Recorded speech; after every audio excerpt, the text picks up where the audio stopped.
Okay, good morning and welcome to day 4 of Birmingham Tech Week. Thank you for joining us. And today I am really pleased to have Rob Muir, Chief Digital Officer at National Express, join us. Rob's going to be speaking about digital innovation, strategy and transformation at National Express. So welcome, Rob. But before I formally welcome Rob and allow him to introduce himself, I just want to say a big thank you to our supporting partners this year. The week is being run in association with Tech Nation, West Midlands Growth Company and the Department for International Trade.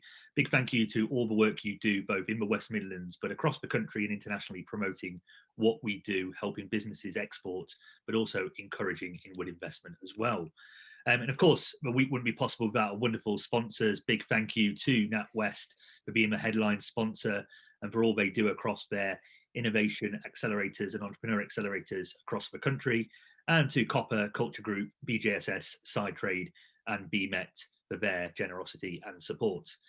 And of course, thank you to our 2020 partners for collaborating with us on this week of activity. I'm going to shout out to Innovation Alliance, great organisation. Know Rob's been involved in the Innovation Alliance before, and yeah, supporting innovators across the city and the wider region as well. So without further ado, really, I'm going to introduce you to Rob, allow Rob to say a few words on his career to date and what he's been up to. So Rob, over to you. Hi, good morning, everyone. So my name is Rob Muir. I'm Chief Digital Officer at National Express Group. I'm delighted to be here today I think I've got an hour to talk about digital innovation, strategy and transformation at National Express. I think hopefully I've got a story and a journey that will be interesting for you all to hear. I think before I go into it, just a bit of background about myself. So I've been at National Express now for 3 years. I was the first Chief Digital Officer hired by the group, which marks really their commitment to digital transformation as an organisation. Interestingly, before joining National Express, I had started and spent a large part of my career agency side, starting out at Leo Burnett, Ogilvy, and then at McCann. And also in the intervening years, I ran my own digital company for 7 years. So I have a fairly unique perspective on digital transformation, having both been agency side, which is fast moving, creative, running a small technical business, and then moving into a FTSE 250. So hopefully that will come out in this presentation. Yanis, can you move us on to the next slide, please? So really just as an outline of the agenda, I've deliberately broken up the agenda so we have a number of discussion breaks or pauses where we can discuss and ask questions. And that's really, I think, to cope with the fact that we're dealing with this in a virtual environment, and sometimes it's quite hard for people to sort of feel engaged in what's going on. And so I think if we have frequent breaks, we've got the opportunity to do that. So if we can move on to the next slide, please, Yanis, which is really talking about what digital actually means at National Express Group. So if we go on to the next slide, just a few key facts about us as a business, because lots of people don't realize the global nature of what we do. And just to put it in perspective, you know, we have more than 938 million journeys, passenger journeys on our services each year, traveling over 1 billion kilometers. We have a fleet of over 31,000 vehicles. We employ 51,000 people worldwide, and we operate in 8 countries around the world. And we operate in a number of different areas. So for example, school transportation is a large part of our business in North America. We do school bus in almost every state, and that accounts for over 29% of our revenues. We run urban bus. So those of you based in the Midlands will know that we run the buses in the Midlands. We're also in Dundee. We're also in North America, and also significantly in ALSA, and that's 29% of our business. We then have the regional long haul, so the white coach business that we're probably most famous for and that our brand is named after in the UK. But we do the same in ALSA at 27% of our business. Then we have our charter business as well. And then we also have a small amount of rail business. And the purpose of really showing those facts really is to show how diversified we are across transit and public transport. So if we move on to the next slide, please. Move just up one, thank you. So I wanted to talk about what our strategic priorities are as a business, because I think that really shows and really goes into the detail, then allows me to talk about what digital means at our business. So we have three strategic priorities. So the first is around delivering operational excellence. And that's about us being the safest, the cleanest, the most reliable, the most convenient, and the best value operator in the market. None of those points really can be understated. The safety is our first key measure. Every single board meeting in every single one of our businesses across the world, the first point on the agenda in every one of those meetings is our safety record. We are moving people, we're moving school kids. Safety is important, not just for our passengers, but also our drivers and our engineers. And so digital technology plays a key part in that, and we'll go on and talk about that more. But if we look at our performance in that, so 2019 was another record year in growing passenger numbers. We were named Bus Company of the Year with the British Safety Council, which is something that we're very proud of. It was our first full year of no fault fatalities, and we really remain committed to that, and we have our Target Zero campaign to support that. And also in UK Coach, we won a number of awards, including the British Quality Foundation UK Excellence Award for our commitment to excellence and continuous improvement. The second key priority for us is the deployment of our technology, and that's about how we use technology to raise our customer safety standards and to deliver those efficiencies. And we do that in a number of different ways, whether it's across our customer-facing websites, our ticketing apps, whether it's increasing the number of purchases through our digital channels, whether it's about our revenue management services, whether it's around our safety with things like Lytics and DriveCam, or partnering and investing in our local innovation hubs, which we'll come on and talk more about, and which Yanis has got personal experience of. Whether it's about EV and bringing down, bringing down emissions, whether it's about autonomous vehicles and those trials that we're doing as well in Spain at the moment. And our third area, our third strategic priority is our acquisition. So growth through acquisition and market diversification. So we acquired 9 businesses in 2019, 5 in North America, including We Drive You, that we're really proud of. So We Drive You in that fast-growing corporate shuttle market, and they are significant clients of those are many of the tech businesses on the West Coast. We also purchased 3 in ALSA. We have significant operations now in Morocco. We purchased Neat, which we now call Neat, in the UK, and also additional services in German rail. So if those are our strategic priorities, if I move on to the next slide, please, Yanis. So what does the digital future look like when you're looking at those different priorities? And really, if we focus on each of those different verticals in turn, you can see how it really pans out and how it makes sense for us as a business. Because delivering operational excellence, there is only so far you can go with, if I was to make an extreme example, with whiteboards and pens and paper. Whereas digital technology can really improve our efficiencies significantly. And if you consider that, we make our money by selling lots of tickets for small amounts for £1.20, for example. So efficiencies are really, really important about making sure our vehicles are in the right place at the right time. Those of you who know the transport business will be familiar with the term headway, which is the space, the time space between vehicles to make sure they're there for our passengers. So technology plays a big part in getting all of that right. And as we bring new technology to bear, we can really sharpen our capability in that area. And small changes make a big, big difference. There's also new areas for technology, such as on-demand or multimodal or MAS, as other people know it.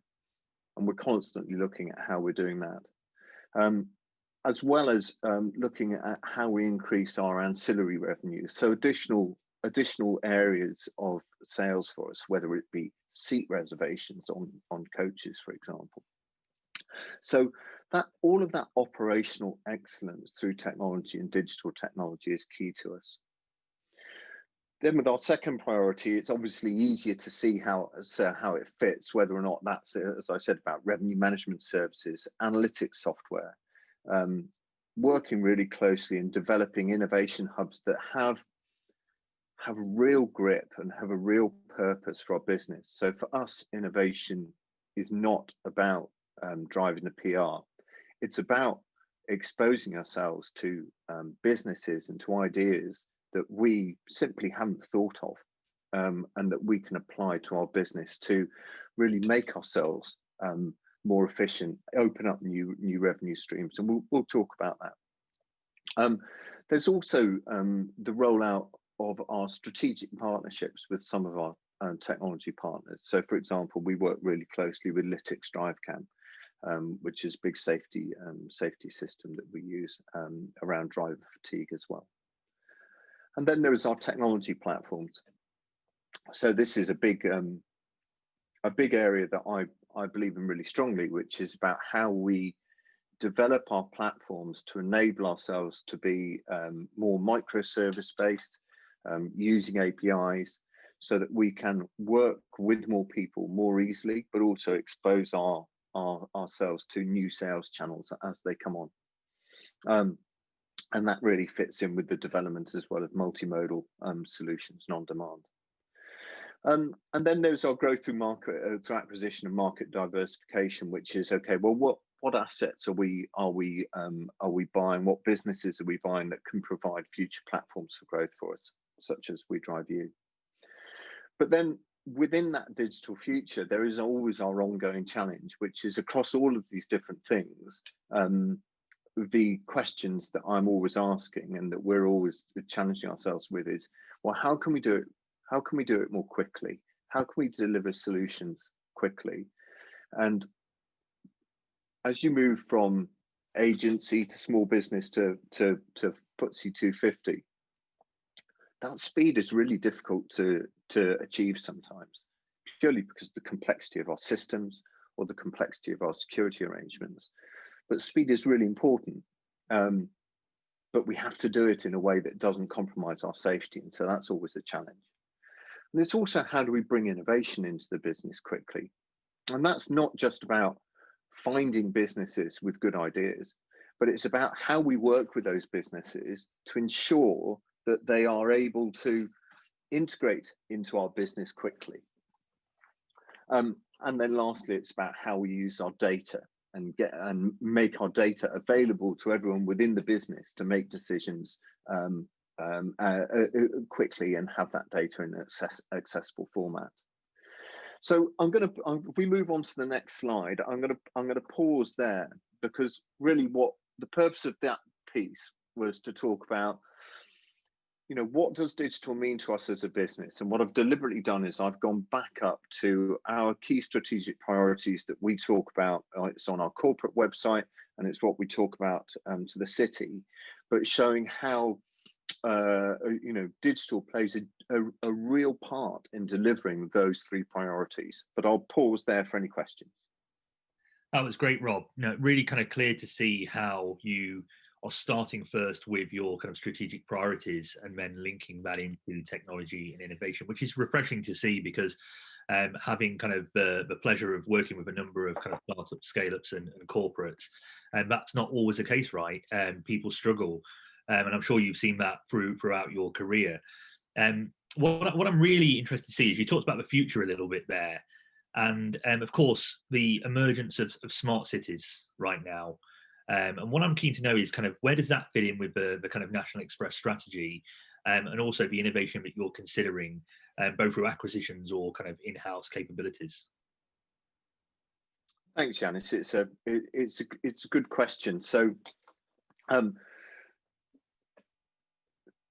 we've first of all got to remember who we are. So we are an operator. So we don't own the city, or any city. We provide services to that city. So strategically, if you step back, do I think there is a strong future for mobility as a service?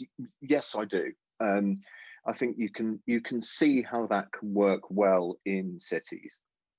I think there's also a future for DRT, demand responsive transport, if it can be, if it's genuinely fulfilling a need, and there are areas where it can really do that. Our role, I see it, is about working really closely with the cities in which we operate to help them deliver that. Whether that's TFWM here in the Midlands, whether it's in Madrid, whether it's in Chicago, whether it's in Rabat.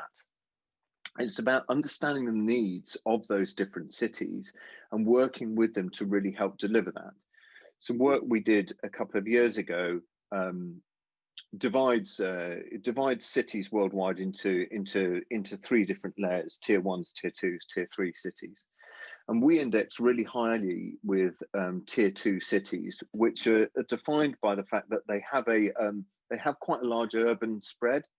So therefore, the challenge is about how you deal with car ownership in that environment, whereby a lot of people still want and need their cars, because it's not like living in New York or London. It's like living in Birmingham or Chicago, where people tend to come out of that city centre to their dwellings in the evening. And so we are working really closely with TFWM at the moment about how we support them and how we play an active role in the rollout of mobility as a service. And we can lend a huge amount to that conversation, because we've got the operational and the technical expertise, and we believe a shared agenda to help move that forward. Does that answer that question? It does indeed, yeah. And I've got a question here from Fiona. Fiona asks kind of, what role does big data play in, I guess, uncovering actionable insights, but then using those actionable insights, more importantly, to ensure the strategy is the right one? Yeah, that's a really good question. And you know, the role of big data in that is vital. But I think it's important to define what we mean when we talk about big data, and also what is accessible, because of course you've got privacy concerns as well, that we need to make sure that we respect. Everyone's privacy is respected as well. So you're able to see flows, and so. Take, for example, a very real way of looking at this now.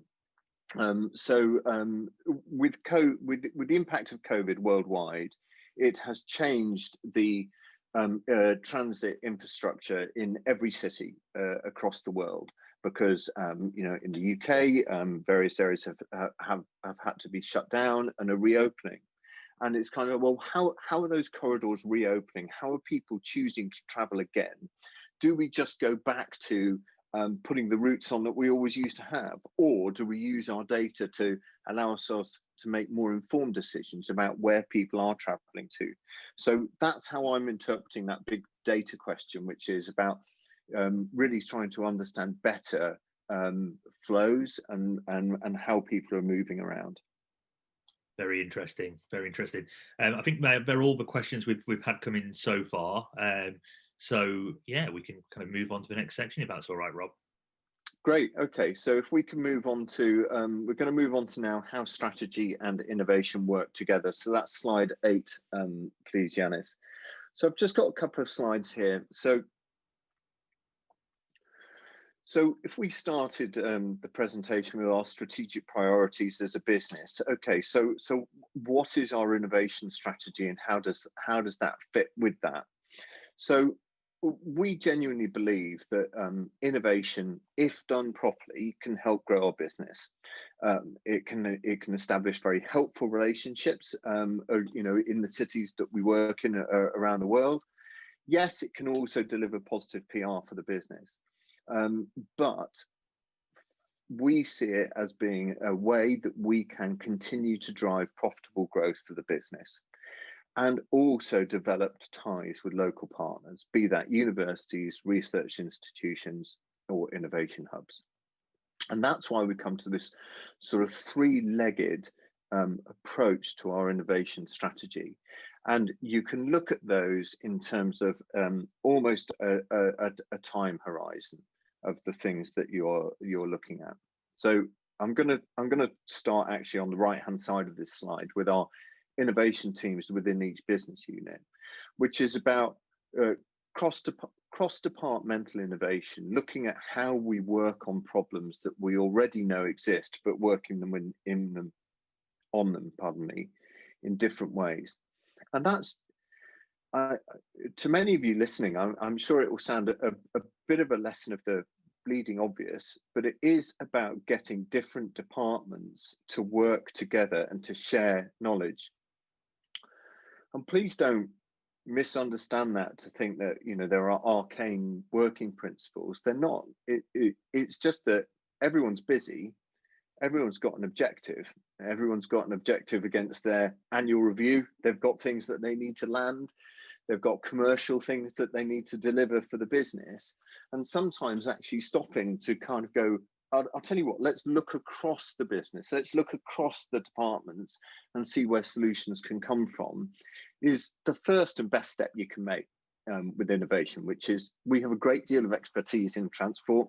We've got a great deal of expertise in the operational, the customer side, the technical side, and sometimes it's about sharing that internally rather than just focusing on the objective that's right in front. So that's the most immediate thing we can do. I'm then going to go across to our specialist innovation centres. And this is about how we create a route to cost effectively driving innovation without impacting BAU, so business as usual. So I made that point in this deck really deliberately because for us, innovation has to be cost effective. We simply cannot afford to waste shareholder money on vanity projects. We just can't do it. So therefore, everything that we do is around how do we find good ideas? How do we ensure those ideas are relevant to our business and our business goals? And how do we employ those or test those ideas out really quickly? And that's where the innovation centres come in, because we look at those innovation centres as a way of reaching out to the market to make ourselves more approachable to those businesses. So applicants to our innovation centres will, in one meeting, get exposed to the MDs, the CEO, myself, the head of digital innovation, to a really broad range of people in one room at one time. And that massively speeds up the velocity of that level of engagement that they can get with us as a business. And it allows us at the same time to really interrogate what their offer is and what their innovation is, to see whether or not it lines up against our strategic priorities. And if it does, then we will proceed with it. And when I say proceed with it, what does that mean? That means that we will look to develop an MVP of that as quickly as possible, and as cheaply as possible, because it gives us a way of testing real world. It also, for the startup or for the scale up, it gives them a real world example of working with us, and it gives them real world credentials that they can use when they're pitching to other businesses.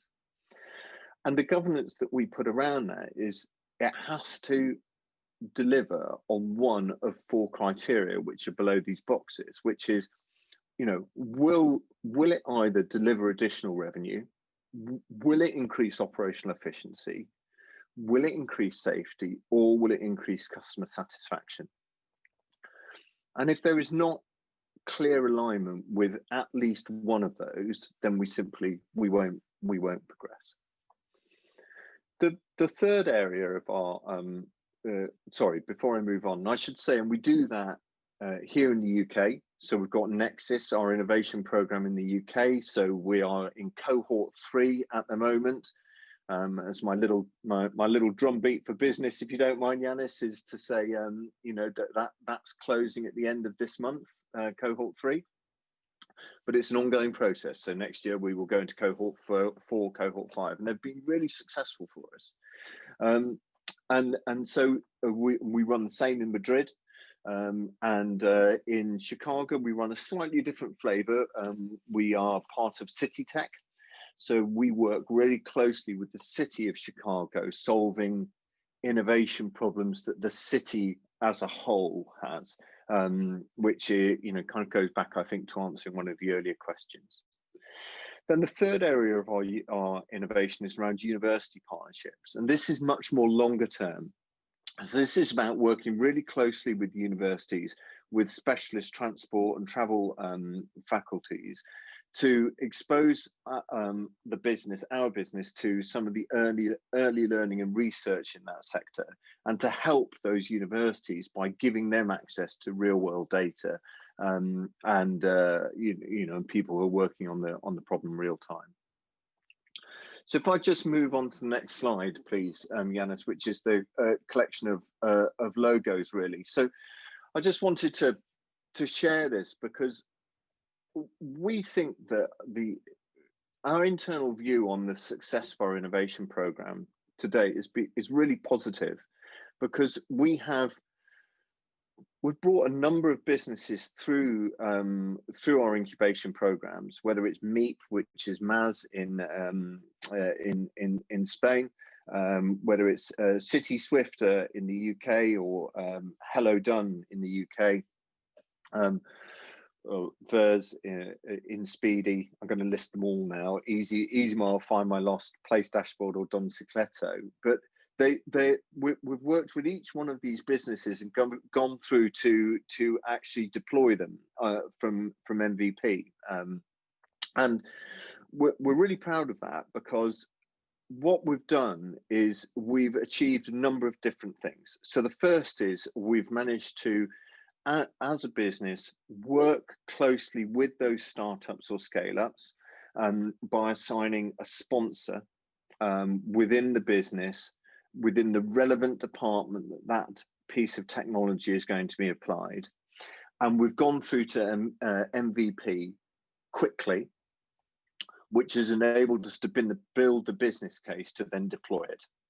So a great example of that, I think, would be City Swifter. So City Swifter uses big data to improve our operational timetabling efficiency. When we started working with them, I think it was cohort 1, we started working with them. I'll be honest with you, there were, we saw a great deal of opportunity in what they did, but there was also, across the business, there was some real cynicism as to whether or not would what they promised they could do actually work. And lo and behold, it really has, and it's really improved our efficiencies as a business. We've deployed it in the UK, and we're looking to deploy it, across more businesses in the UK and potentially, hopefully, abroad after that. So I'm pleased with the success that we've had through that innovation program to date.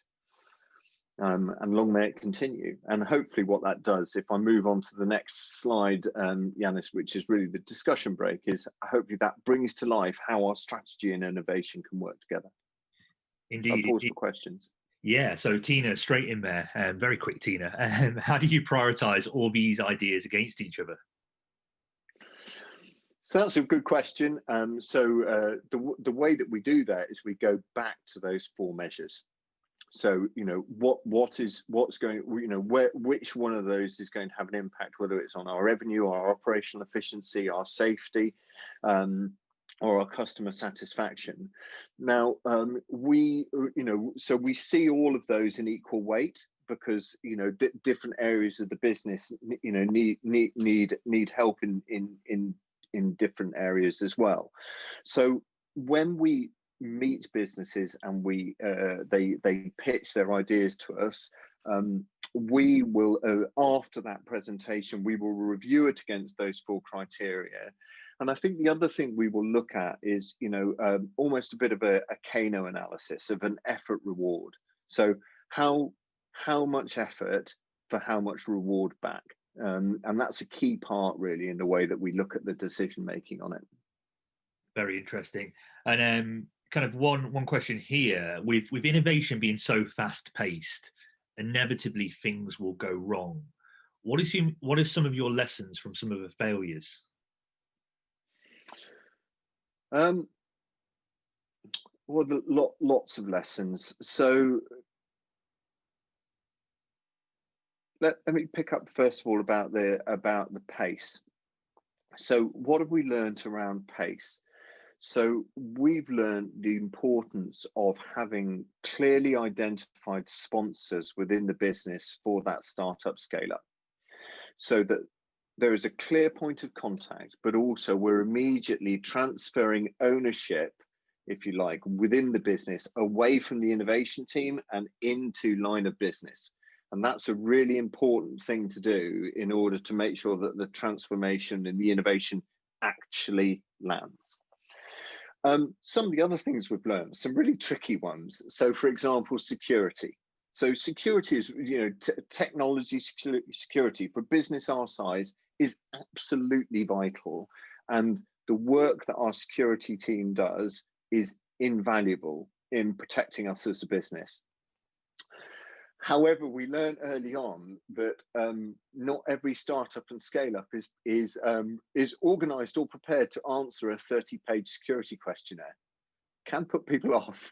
So we've had to really learn to sort of scale back on that, and to, if you like, stage that as we move through an MVP process.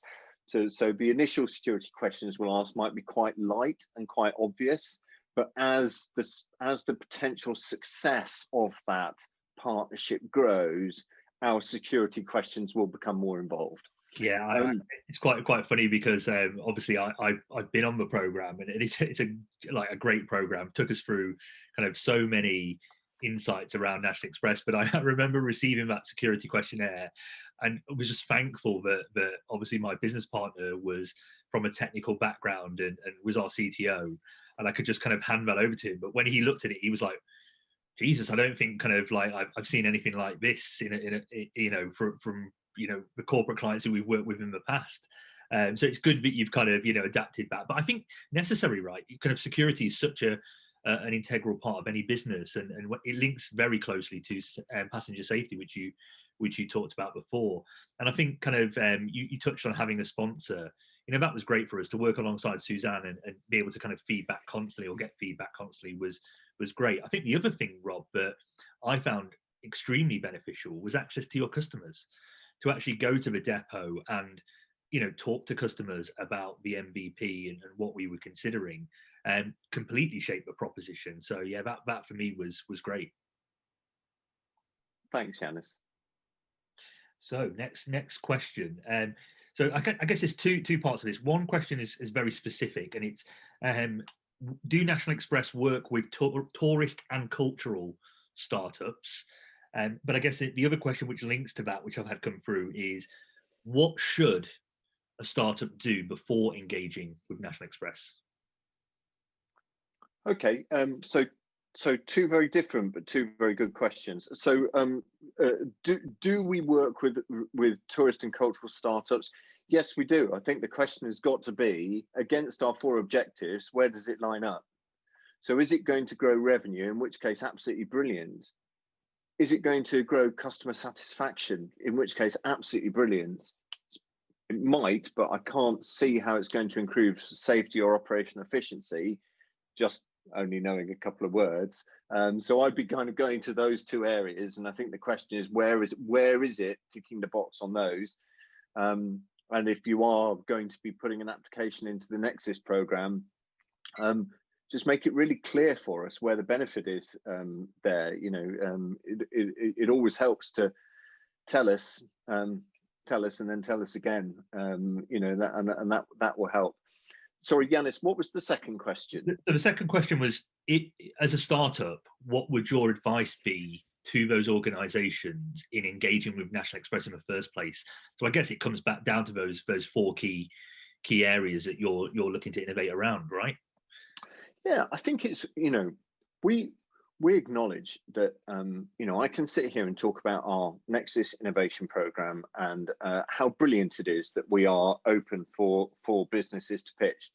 I've been on the other side of that table, and I found that really challenging, because when you're pitching something that you have built and that you really care about, and that you've probably put your mortgage on the line for, and you've got a family who are dependent on you to deliver, and someone goes, in 15 minutes, could you please tell me what I really need to know about this project you've been working on for 1, 3, 4, 7 years? It's really challenging. But we come at this with the best of intentions. We want to work with businesses. We acknowledge that we don't know the answers, and sometimes we don't even know the questions, to ask. City Swifter, they came to us with a solution to a problem that we didn't really know we had, and that's genuinely the case. So I would say is, be really focused on what the benefit is that you believe the product will bring to us first. Talk about that and really home in on that. And then think about how it fits with our four objectives and our strategic priorities as a business, because that is what we are working to. Other businesses might be different, and other FTSE 100s or FTSE 250s, they might have different agendas behind their innovation program, and that's absolutely fine.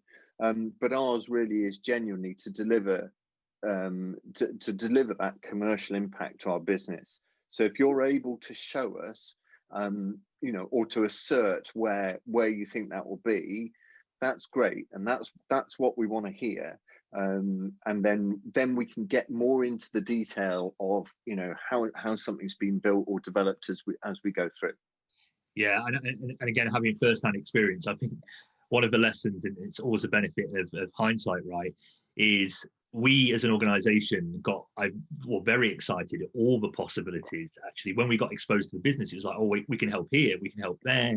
Actually, what about this problem? And I kind of refer to it as magpie syndrome. There's lots of shiny objects around to kind of gravitate towards. And I think kind of in hindsight, actually probably what we should have done is focused on one key area, one key problem, and solve that without going too broad with the entire proposition. And I see a lot of startups and scale-ups doing that. They don't start small enough. Would you agree, Rob? It's a really good point, Yanis, and yes, we do see that. And it's something that our sponsors really focus on, and it's one of the reasons why we give startups a sponsor. So they've got someone within the business who is lined up to help them achieve and help them land the thing they originally pitched with, because it makes an impact on that person's area of the business. And you're right, the magpie syndrome is quite common, and it does happen. And I think that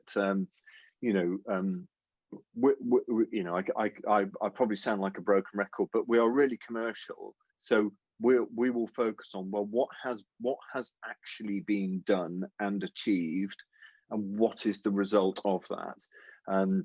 There are lots of people who can talk to us about what could be done and what could be achieved and what the results might be, but none of those make an impact.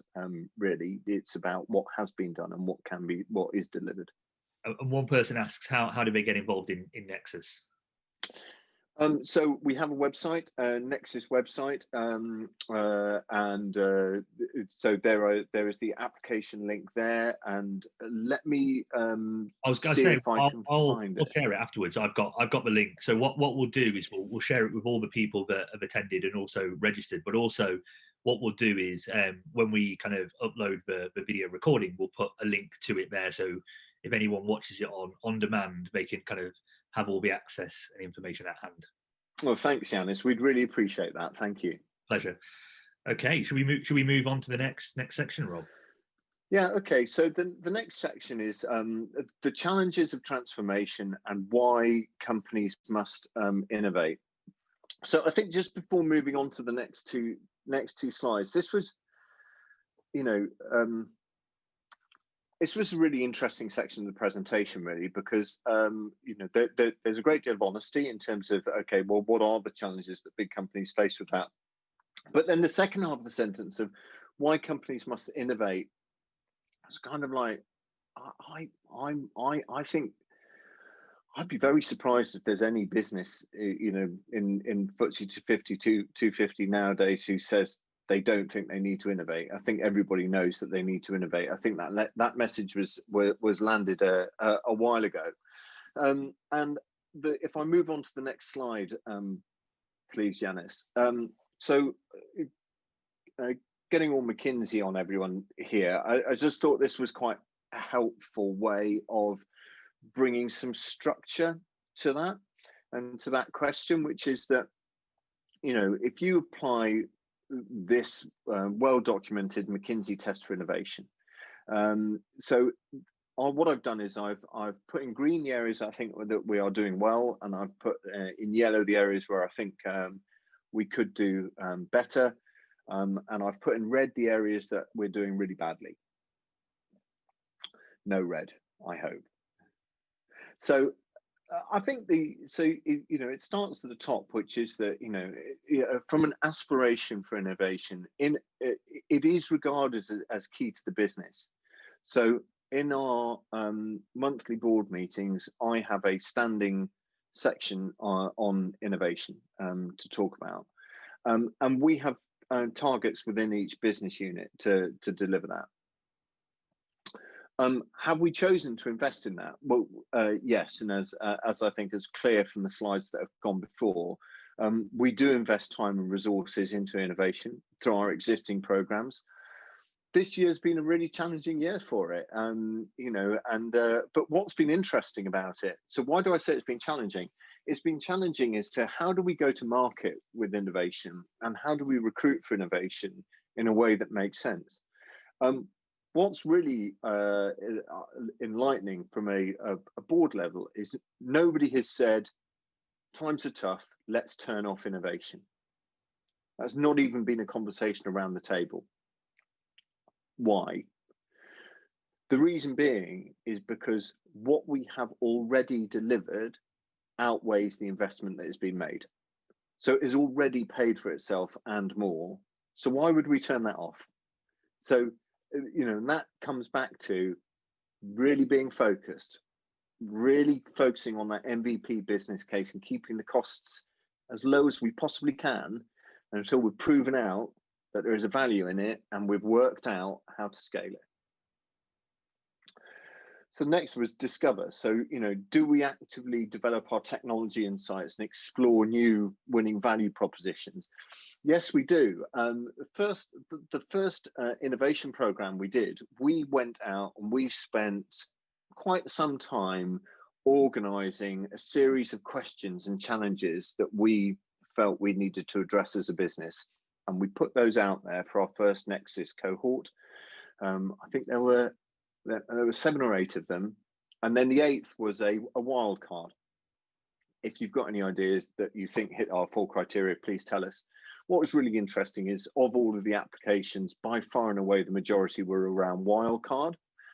So what did we learn from that? What we learned is that we don't know the questions sometimes. Actually, we're sitting inside our business and it's people who are outside our business who are going, we think there's a better way of doing this, or we think there is a new piece of technology you can apply to doing this.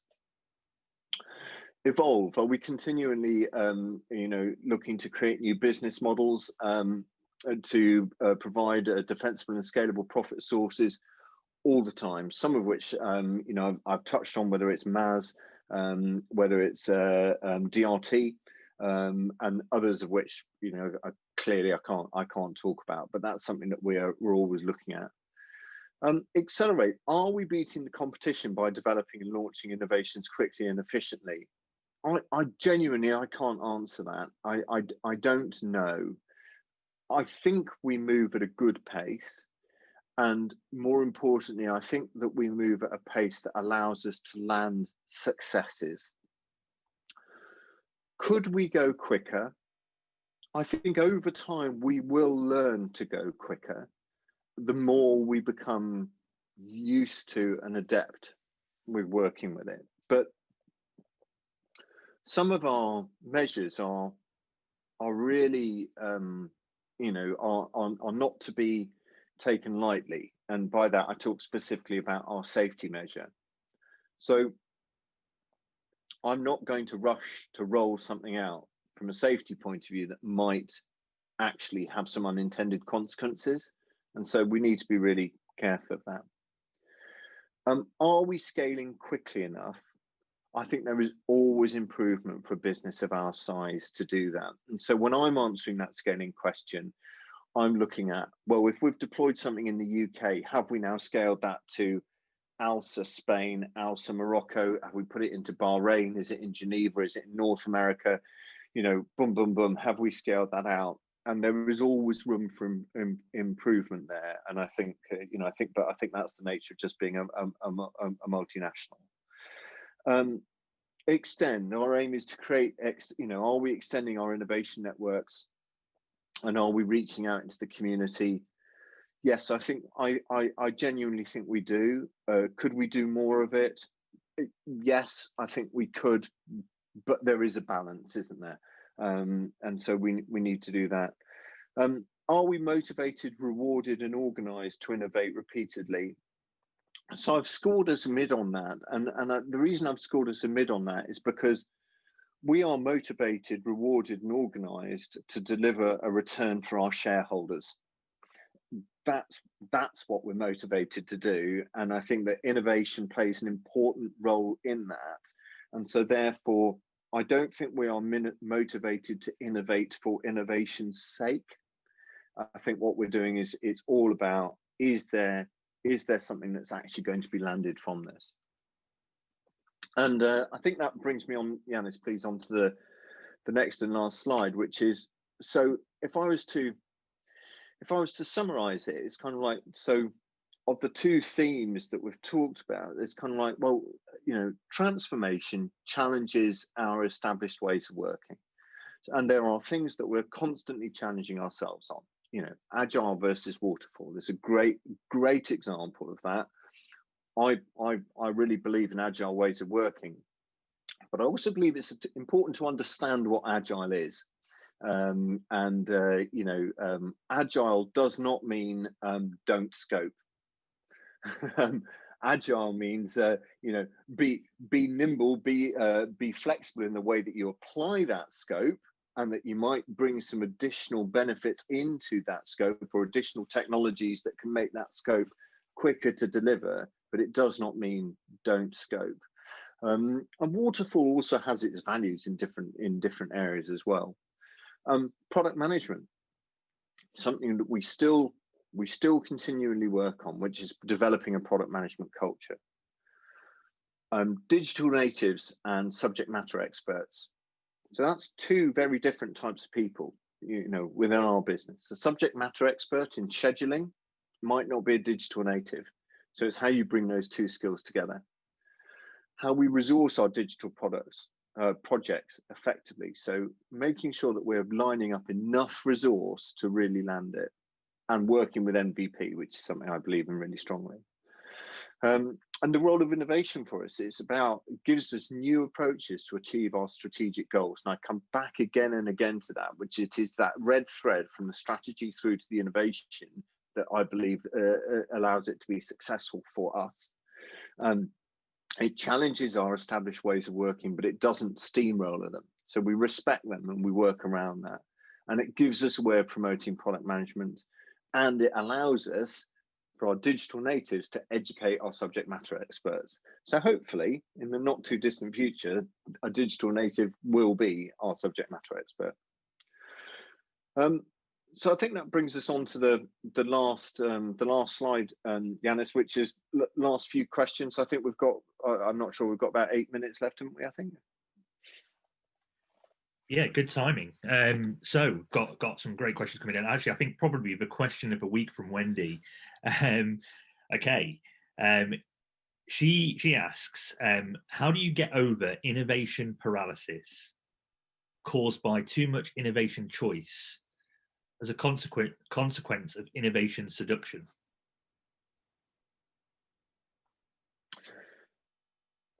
That's not a problem we have. So I don't think we have had any innovation paralysis, because we are really rigorous at the outset on that innovation seduction piece. So when we meet startups and scale-ups, we have a head of innovation there. You've got me there. So myself and the head of innovation, we're probably more on the spectrum of, we like things that are techie, and so we will go, yeah, that's great.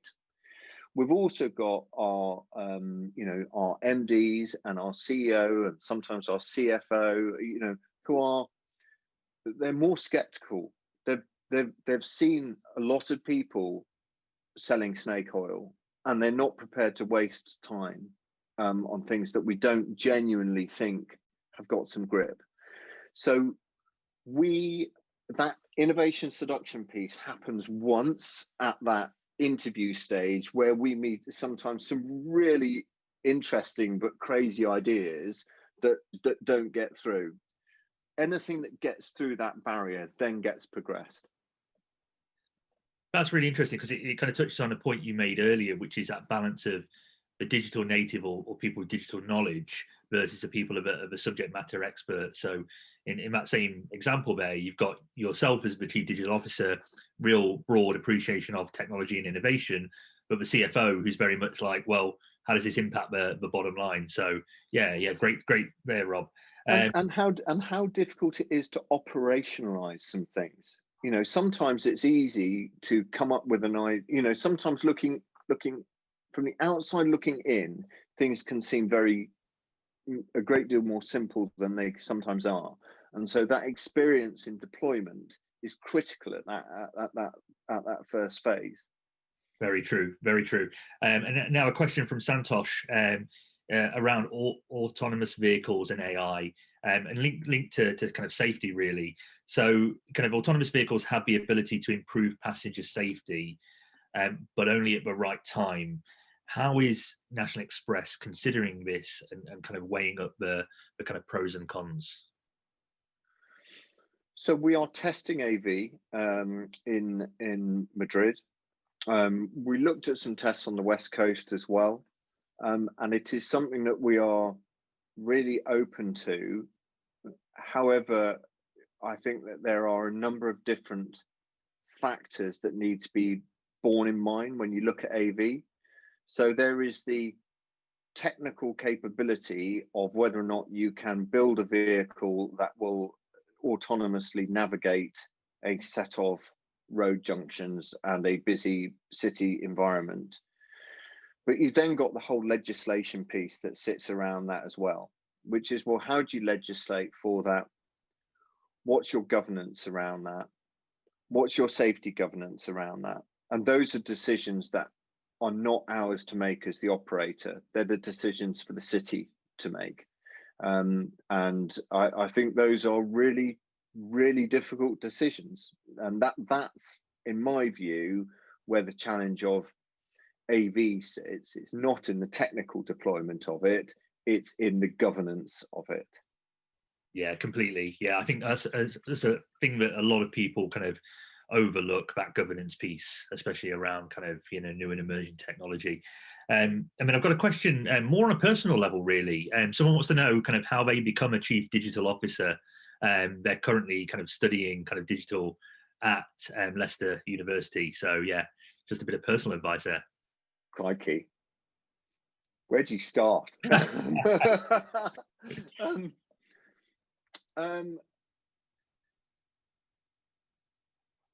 It's really hard to answer that without being very, you know, I suppose speaking in stereotypes. Really, I mean, you know, hey, I've always been really engaged in everything that I've done. I've always really enjoyed all of the roles that I've taken on, and I've always sought to add value in every single one of those roles. And I think that sets you on the path to achieve whatever it is that you want to do. Yeah, and I think it links in as well to a few times we've heard it through the week, but lifelong learning really around technology and innovation, because it is moving at an incredible pace. You know, kind of 20, 30 years ago compared to where we are now versus kind of even over the last kind of 24 months, the acceleration of digital has been tremendous. So I imagine you, Rob, have to kind of keep kind of constantly kind of, you know, abreast with what's going on and the new and emerging trends. Yeah, it's very interesting. You know, I look over my shoulder because my this month copy of Wired magazine landed this morning, and I was also reading my Bus Weekly as well. So, you know, you got you know, in which there was a really interesting article about MAS. So, you know, I think you just got to keep yourself engaged in the subject. Yeah, I think Wired magazine as well, actually, kind of for people that haven't come across it, and I'm sure you all have, but I find that fascinating because it just allows me to, I guess, indulge myself around kind of, you know, some of the cool things that are on the horizon, but also kind of more broadly than tech, really, some of the kind of issues we're facing around the world, you know, such as climate change, and I know, again, that's something that National Express are really committed around, you know, improving kind of, you know, climate change. Is there anything that you can kind of share with us, Rob, around that particular area? Well, yeah, we've made commitments to our electric vehicle purchasing. One of the things that Dean announced, you know, at the beginning of the year was around our commitment to EV. So I think that's a very tangible demonstration of that in terms of our fleet. But I think the less tangible demonstrations of that are around things that we're doing around scheduling and optimization of networks, so we don't have vehicles running around that don't need to be on the roads. Absolutely. And that brings us to pretty much time. Any kind of final words of wisdom, Rob? I'm not sure if there were any words of wisdom, but hopefully everybody found it interesting. Oh, I mean, yeah, you're doing yourself a disservice there, Rob, because it was wonderful, really insightful. So thank you ever so much for taking your time today to be a part of Birmingham Tech Week. Thanks for inviting me, Yanis. Pleasure. Well, kind of, yeah, thank you again, Rob, and thank you to everyone for joining us today. Yeah, enjoy the rest of Birmingham Tech Week. Thank you.